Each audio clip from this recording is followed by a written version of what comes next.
Bismillahirrahmanirrahim. Assalamualaikum. Hai Antuna. InsyaAllah saya Izwin First Tabik. InsyaAllah hari ni saya nak review buku ni, Menyambut Ramadan Mengikut Ihab. Kan selalu je kita tengok buku ni kan, tapi untuk diri saya sendiri adalah kali pertama lah saya baca buku ni. Ni InsyaAllah siapa Ihab ni kan? Ihab ni mesti adalah satu tokoh ulama yang di mana sebelum ni saya pernah je dengar nama Ihab ni kan, sebelum tarbiyah, baik tak pernah go to detail lah siapa dia ni kan. So bila dah tahu tu, dia masuknya sangat hebat lah kan. Cuma dalam kisah ni dia ada mengatakan yang di mana Ihab ni dia sangat tersusun menguruskan masa dia kan. Kan dah kata dia ni sangat tokoh yang sangat busy, tapi dia still ada masa untuk dia membahagikan masa dia tu untuk melaksanakan semua kewajipan dia, which is macam untuk beri kepada masyarakat kan, kewajipan kepada masyarakat, kewajipan kepada keluarga diri dia sendiri, dan even pada dakwah tu sendiri kan. Dan dia mempunyai sifat yang sangat, bagi saya, merendah hati ataupun sikap humble, yang di mana kan ada satu kisah yang di mana satu ketika para ikhwah menyambut di stesen kereta api kan. Bila dia keluar daripada kelas yang paling terakhir, which is kelas D tu sendiri kan. Kalau kita memanglah kita nak yang kelas teratas tu kan, yang lebih mewah, tapi dia nak kelas D kan. Bila ikhwah tanya kenapa kelas D kan, sebab jawapan dia rasa yang sangat bagi saya macam kelakar lah kan, yang macam sebab tak ada lagi kelas E. Dia macam Masya Allah, even dia tokoh yang besar pun, tapi dia still humble tu sendirilah kan. Dia tak memikirkan dunia tu sangat. Dan di samping dia tu buatlah semua kerja hidup dia tu. Samping tu, lepas tu nak lah kan ajak kita saya review buku ni dalam 2 tajuk ke 3 tajuk insyaAllah. So pertama adalah tajuk bagaimana kita menyambut Ramadan kan. So dalam buku ni dia mengatakan kan, ayat yang saya tarik bagi saya adalah, dia kata masa itu adalah kehidupan. Dia bukanlah emas seperti ada pepatah Melayu yang mengatakan masa itu emas. Sebab jika masa ni dia mengatakan sama dengan emas, sebenarnya dia tak bernilai. Maksudnya sebab emas tu dia hanyalah dunia. Contoh bila emas tu hilang, dia hanya hilang lah, dia tak akan memberikan manfaat apa-apa pada kita pun. Tapi bila masa tu hilang, kita buatlah apa saja, kita gadaikanlah apa saja harta yang kita ada, masa tu tak akan pernah datang kembali kan. Macam tu. Dia macam masa tu sebenarnya dia hidup lah sebenarnya. Dia bukanlah hanya masa yang berlalu dan tak ada apa-apa. Dia adalah benda yang kalau dah lalu tu dia rugi bila kita tak menggunakannya dengan baik tu sendiri. Lepas tu nak ajak lah kan untuk kita ni sama-sama kita reflect lah kan. Adakah Ramadan yang selama ni kita lalui ini, adakah kita ni dah cukup kan jaga akhlak kita, jiwa rohani kita tu kan, sepanjang Ramadan yang berapa umur kita kan. Macam umur saya 26 tahun. Dah 26 tahun ni, apa yang saya dah buat kan dengan saya punya umur dan Ramadan saya yang tak tahulah kan, yang sebelum-sebelum ni kan. Taklah kita muhasabah ni kan.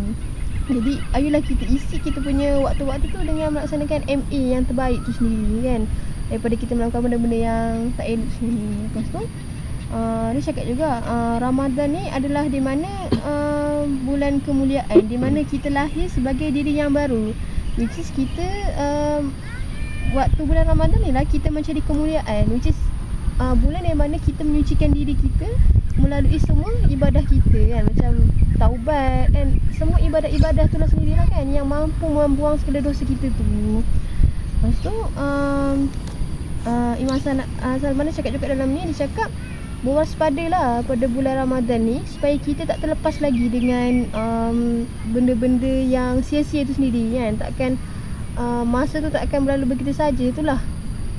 Lepas tu bulan Ramadan adalah bulan yang munajat, which is bulan Ramadan adalah bulan yang di mana bulan yang kita perlu bermuhasabah diri, bulan munajat kita, di mana kita ni bulan yang kita bermuhasabah dirilah kan. Dalam buku ni dia mengatakan carilah tempat ataupun carilah tempat dan masa, tak kisahlah malam ataupun siang, yang penting kita duduk dan kita bermuhasabah diri kan, kita beriman sejenak kan, yang fikir apa yang kita dah buat untuk hari ini.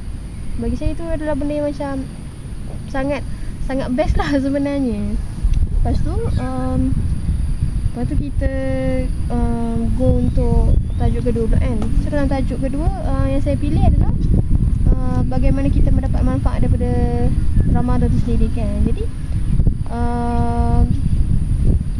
Ramadan ni sendiri adalah bulan yang di mana hati kita dapat bertapa bersendirian atau tempoh bertenang lah senang kata, dan bertasbih tu sendiri kan. Dari 11 bulan yang selama ni sangat menyibukkan, yang banyak drama keduniaan dan tipu daya nafsu kita tu sendiri kan. Bila bulan Ramadan ni, sebab apa? Bulan Ramadan ni bulan yang di mana everything is baik. Semua waktu bulan Ramadan lah orang banyak berinfak, waktu bulan Ramadan lah masjid penuh, waktu bulan Ramadan lah orang banyak bersedekah tu semua benda kan. So nak cakap ni, memang bulan Ramadan adalah bulan yang mulia tu sendiri lah kan, which is bulan kita, which is bulan orang Muslim tu sendiri lah kan. Kita yang meraihkan, kita as a Islam sendiri yang meraihkan benda tu kan. Kalau bukan kita, siapa lagi kan. Lepas tu dan banyak jugalah peristiwa-peristiwa yang terdapat di dalam bulan Ramadan kan, which is antaranya adalah penurunan kan Al-Quran tu sendiri, nuzul Al-Quran kan. Banyaklah kan.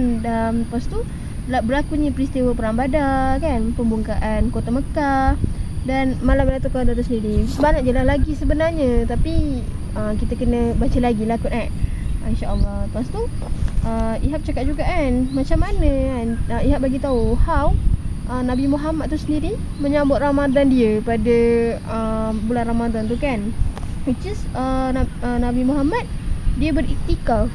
Dia beriktikaf di masjid agar dia dapat mengasingkan kacau bilau urusan dunia dan pergaulan yang melalaikan kan, which is untuk dia lebih fokus lah, untuk dia mengeratkan sendiri hubungan dengan Allah tu sendiri kan. Selalunya Rasulullah akan pergi pada 10 malam terakhir lah kan, sebab malam Lailatul Qadar tu sendiri dia mengatakan di sini. Lepas tu Rasulullah juga, selain Rasulullah berpuasa pada siang hari tu, Nabi juga dia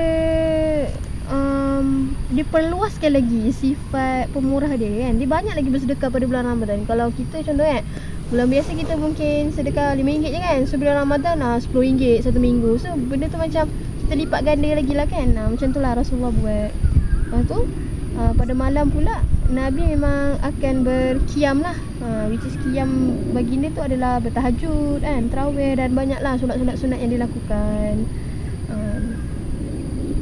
Dan sampai ada yang mengatakan kisah di mana Nabi bila solat dengan sahabat, Nabi akan solat dalam maksudnya bila Nabi solat pada malam hari tu bersama sahabat, Nabi akan memendekkan bacaan surah. Tapi bila mana Nabi solat bersendirian, which is Nabi tahajud lah seorang diri, Nabi akan panjangkan lah kan surahnya. Macam sebab untuk diri sendiri lah, kalau untuk dia dipendekkan kerana mungkin orang lain ada urusan lain kan. Jadi nak cakapnya memang sangat macam Rasulullah memang habiskan malam-malamnya tu dengan qiyam tu sendirilah kan. So reflect lah diri kita kan, adakah kita ni cukup untuk buat hanya 8 rakaat tu saja kan, ataupun untuk kita berbuat lebih tu sendiri kan.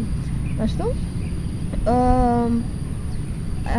Nabi SAW belajar Al-Quran dengan Jibril AS setiap malam, which is pada setiap malam lah Jibril mengajarkan Nabi Muhammad ayat Al-Quran tu sendiri. Lepas tu Nabi juga dia meninggalkan kebiasaan demi mencapai keampunan Allah dan Allah, which is meninggalkan lah kebiasaan yang mungkin perkara-perkara yang buruk lah kot kalau kita, apa kebiasaan kita kan, benda-benda yang buruk kan, kita tinggalkan lah sia-sia kan. Banyaklah fokus kepada ibadah tu sendiri kan. Sebab ada kajian yang menyatakan bila 27 hari kita menyatakan kita membuat suatu tabiat kan, maksudnya 27 hari kita melakukan satu perkara, maka dia akan menjadi satu tabiat, which is habit tu sendirilah, dan dia akan berterusan kan. Macam tu. Memang ada kajian yang menyatakan benda tu lah. Jadi jelah kita reflect kan, adakah kita kan, tak naklah kita sebut orang lain kan, tapi adalah diri kita. Adakah kita ni pada bulan Ramadan kita kan, adakah kita ni masih lagi kan nak ikut hawa nafsu kita kan, untuk kita tak puasa tu tidak lah kan, tapi adakah kita masa kita lah kot adakah masa kita tu banyak berhabis untuk dunia, ataupun masa kita ni banyak berhabis untuk ibadah tu sendiri kan. Lepas tu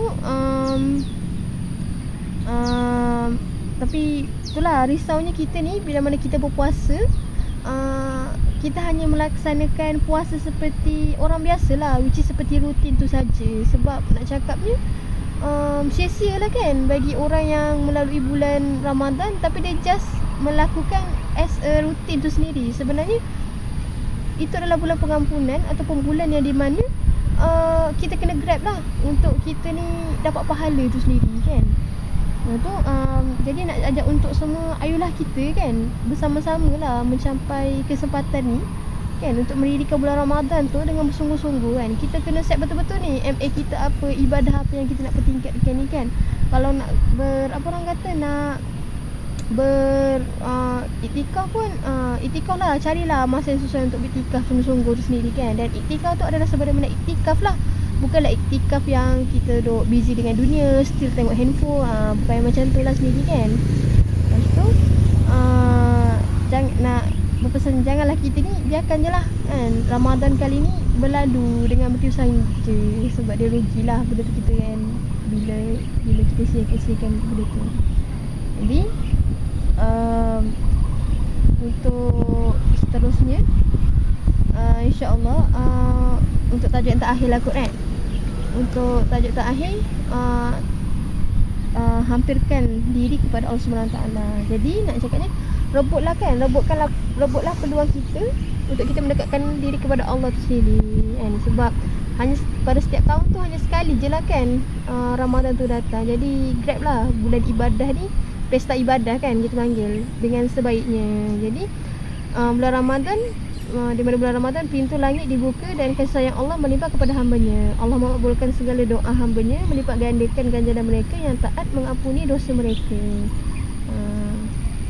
Nak cakapnya bulan di mana bulan tu lah segala benda yang baik-baik tu lah kan Allah punya kepada kita. Jadi takkanlah kita nak biarkan dia macam okey lah berlalu macam tu je kan. Jadi kita grab sama-sama sendiri kan. Jadi insyaAllah itu saja daripada saya. Asif Jidan, kalau ada yang salah dan kalau ada yang nak betulkan pun silakanlah. Sebab segala yang baik dan buruk itu datangnya daripada Allah. Tapi yang buruk itu di atas kelemahan diri saya sendiri. Sekian, Allah wa'lam bisawab.